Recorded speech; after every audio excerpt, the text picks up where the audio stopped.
ഒരു രക്ഷയില്ല കേട്ടാ, ഒരു രക്ഷയില്ല. എന്താ കാര്യം? അയാളുടെ വായിക്ക് ഭയങ്കര മണമാണ്. അത് നമ്മൾക്ക്, നിങ്ങൾ ചിരിച്ചില്ലേ? ഈ വായിക്ക് മണമുള്ള ആൾക്കാരൊന്ന് ശ്രദ്ധിച്ചേക്കണേ.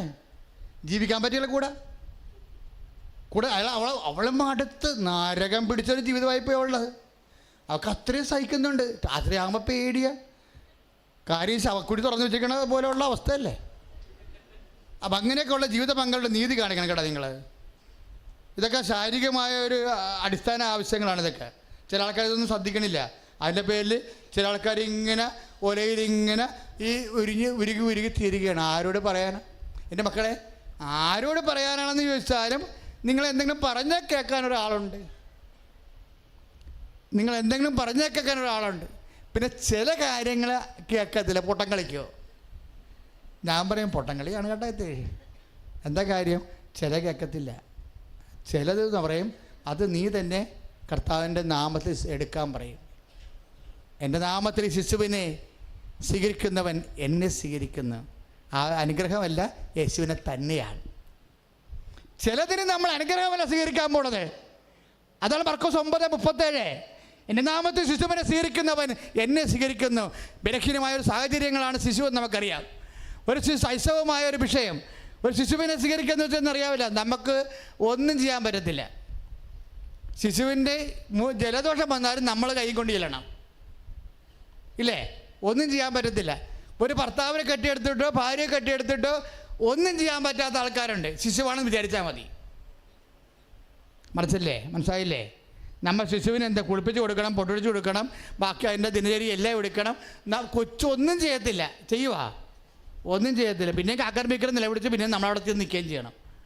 നമ്മളെ പോയിട്ട് തീറ്റിക്കപ്പത്തലും ഇല്ല. അതാണ് കുഞ്ഞിൻ്റെ അവസ്ഥ. നിൻ്റെ ഭർത്താവിൻ്റെ അവസ്ഥ ഇതുപോലെ ഇരിക്കും. നിൻ്റെ ഭാര്യയുടെ അവസ്ഥ ഇതുപോലെ ഇരിക്കും. ഒരു പ്രയോജനമില്ല. നമ്മൾ തന്നെ എല്ലാത്തിനും ചെല്ലണം. ദൈവം ഇതിനേക്കാൾ നല്ല കെട്ടാതെ പോലെ കന്യാസ്ത്രീ ആയാൽ മതിയായിരുന്നു. അത് ഒന്നില്ലെങ്കിൽ സമരത്തിനെങ്കിലും പോകാമായിരുന്നില്ല. കുറേ വേഷക്കാർ. അപ്പം ഇതിൻ്റെ അവസ്ഥ എന്ന് വെച്ച് കഴിഞ്ഞാൽ ഇങ്ങനെയുള്ള ഒരു പ്രോഗ്രാം വരുമ്പോൾ ശിശുവാണെന്ന് മനസ്സിലാക്കണം. അല്ലാതെ നീ നിൻ്റെ അമ്മയടുത്ത് പോലും പോയി നിലവിളിക്കരുത്. ഭർത്താവിൻ്റെയൊക്കെ എന്തൊക്കെ ഇങ്ങനെ വിഷയം വരുമ്പോഴേ അമ്മയടുത്ത് പോയി നിങ്ങൾ ഇവിടെ സമാധാനം ജീവിക്കുന്നുണ്ടല്ലേ, നിങ്ങൾക്കൊരു കുഴപ്പമൊന്നുമില്ലല്ലോ, എന്നെ കെട്ടിയാൽ നരകത്തിൽ കൊടുത്തപ്പോൾ തന്നെ നിങ്ങൾക്ക് സമാധാനമായില്ല, ഞാൻ എന്തെങ്കിലും ചത്തുകൾ നിങ്ങളുടെ പേരെഴുതി വെക്കുമെന്ന് പറയും. അമ്മയോട് പറയണേ ഞാൻ എന്തെങ്കിലും ചത്തുകൾ നിങ്ങളുടെ പേരെഴുതി വെക്കുമെന്ന്. ഇങ്ങനെ ഡയലോഗ് ഒന്നും ഫിറ്റ് ചെയ്യരുത്. ഈ ഡയലോഗ് ഫിറ്റ് ചെയ്യുകയാണെങ്കിൽ അതിനൊരു 100 ഡയലോഗ് ഫിറ്റ് ചെയ്യാൻ പറ്റിയ ആളാണ് ഇങ്ങേര്. എന്താ ചെയ്യുന്നറിയാമോ? 2:19 അമ്മ കൂടുതൽ പ്രയാസങ്ങൾ വരുമ്പോൾ പറയും എല്ലാം ഹൃദയത്തിൽ സംഗ്രഹിക്കുമെന്ന് പറയും. എന്നിട്ട് അതിനെക്കുറിച്ച് ധ്യാനിക്കുമെന്ന് പറയും. ചില കാര്യങ്ങൾ ദൈവത്തിന് വേണ്ടി മാത്രം നമ്മൾ സഹിക്കാൻ വേണ്ടിയുള്ള സംഭവങ്ങളാണ്. ദൈവത്തിന് വേണ്ടി. എന്തിനാണെന്നറിയാമോ?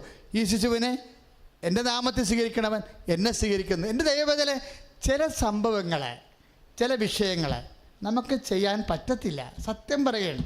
ഞാൻ 32 കൊല്ലം ഈ ജോലി തുടങ്ങിയിട്ട്, ജനങ്ങളുടെ വേദന കേൾക്കാൻ തുടങ്ങിയിട്ട് 21 ലക്ഷം ആൾക്കാരുടെ വേദന ഞാൻ കേട്ടിട്ടുണ്ട്. നമുക്കറിയാമല്ലോ. അങ്ങനെ പക്ഷേ അങ്ങനെ ഒരു ദൈവാനുഗ്രഹം ആദ്യം മുതൽ കിട്ടിയതാണ്. അച്ഛനായ ഇടക്കാലം കൊണ്ട് തുടങ്ങിയല്ല, അച്ഛനായ കാലം കൊണ്ട് തുടങ്ങിയതാണ്. പക്ഷെ നമുക്കെന്താ സംസാരിക്കണമെന്നറിയാം. എനിക്ക് മനസ്സിലാകണത് ചില കാര്യങ്ങൾക്ക് ഒരു തീരുമാനം ഇല്ല. എങ്ങനെയാലും ഒരു 10% കാര്യങ്ങൾ തീരുമാനം ഉണ്ടാകത്തില്ല. ഇപ്പോൾ കർത്താവ് ഒരു വ്യാപാരി കർത്താവിൻ്റെ അടുത്ത് വന്ന് സംസാരിച്ചില്ലേ, ഞാൻ നിത്യജീവൻ പ്രാപിക്കാൻ ഞാൻ എന്ത് ചെയ്യണമെന്ന് പറഞ്ഞ് നീ എല്ലാത്തിനും ഉപരി ദൈവത്തെ സ്നേഹിക്കണം, നിന്നെപ്പോലെ നിൻ്റെ അയൽക്കാരനെ സ്നേഹിക്കണം എന്നൊക്കെ പറഞ്ഞില്ലേ. അപ്പോഴേ അയാളെന്താ പറഞ്ഞത്? ഞാൻ ചെറുപ്പകാലം മുതൽ ഇതെല്ലാം പാലിക്കുന്നുണ്ടെന്ന് പറയും. ഉടനെ കർത്താവ് പറഞ്ഞു നിനക്കൊരു കുറവുണ്ടെന്ന് പറഞ്ഞ്. 10:20 മർക്കോസ് 10:20 നിനക്കൊരു കുറവുണ്ട്. എന്താണ്? നിനക്കുള്ളതെല്ലാം പോയി വിറ്റ് ദരിദ്രർക്ക് കൊടുത്തിട്ട് എൻ്റെ അടുത്ത് വരാൻ. അയാൾ അപ്പം തന്നെ എബൗട്ടൻ അടിച്ചു പോയി. ഒറ്റടി അയാൾ എബൗട്ടൻ അടിച്ചു പോയി. നടക്കത്തില്ലെന്ന് പറഞ്ഞ് ആ വചനം പാലിക്കാൻ അങ്ങേർക്ക് പറ്റത്തില്ല. വചനമാണത്, പക്ഷെ അയാൾക്ക് പാലിക്കാൻ പറ്റത്തില്ല. അയാൾ എബൗട്ടൻ അടിച്ചു പോയി. അപ്പോൾ കർത്താവ് പറഞ്ഞു മക്കളെ എന്ന് വിളിച്ച്. അപ്പോസ്തലന്മാരെ കുഞ്ഞുങ്ങളെന്ന് വിളിക്കുന്ന ഒരു ഭാഗമാണത്. മക്കളെ, ധനവാനെ ദൈവരാജ്യത്ത് പ്രവേശിക്കാൻ എന്തോ ഒരു പാടാണ്. അപ്പം ചില കാര്യങ്ങൾ പാടാണെന്ന് പറഞ്ഞില്ലേ? അപ്പോൾ ചില കാര്യം എന്തൊരു പ്രയാസമാണ്. എന്നിട്ട് പിന്നെയും കർത്താവിനെ അത് പറഞ്ഞിട്ട് പിന്നെയും അത് ഒപ്പിച്ച് പറയണം.